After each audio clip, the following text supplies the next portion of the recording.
HBO's Game of Thrones was infamous for book inaccuracies in its later seasons, and one regarding Daenerys' dragon stands out in particular now that House of the Dragon has aired.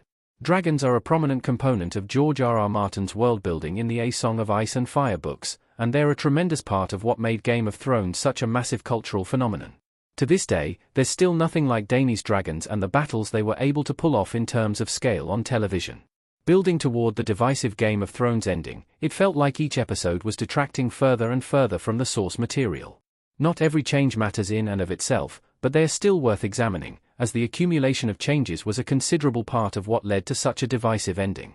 With House of the Dragon now ongoing and changing aspects of the world the original series left out, it's even more intriguing to break down the details. Game of Thrones made Daenerys' dragons too big. Dany's dragons are still very young.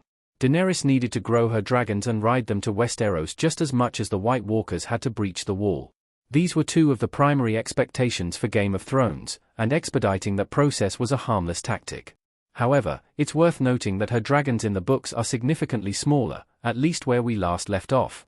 Daenerys rides Drogon for the first time at the end of A Dance with Dragons, just like she does in Game of Thrones Season 5, but Drogon's wings are described as being roughly 20 feet in the novel. Typically, Art of Drogon in this scene depicts the dragon as being roughly the size of a horse or a cow.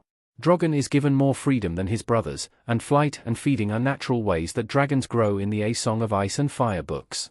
Some of the most enormous dragons in the Game of Thrones franchise are the wild ones who have never been confined to chains. While it makes sense he'd be bigger than them, he's still significantly larger than his book counterpart. The following contains an unofficial but fairly accurate demonstration. House of the Dragon does a better job with the size of the dragons. HOTD's dragons vary significantly in size. Vhagar and Meleis about to face off in the air in House of the Dragon Season 2 Episode 4 image via Max. Dragons in the Game of Thrones universe grow as they age, which is demonstrated clearly by the size of dragons like Vhagar and Vermithor in House of the Dragon. Compared to Rhaenyra's considerably younger dragon, Syrax, their size represents their age. Daenerys' dragons were likely between 5 to 10 years old by the show's ending, while Syrax has been alive for decades.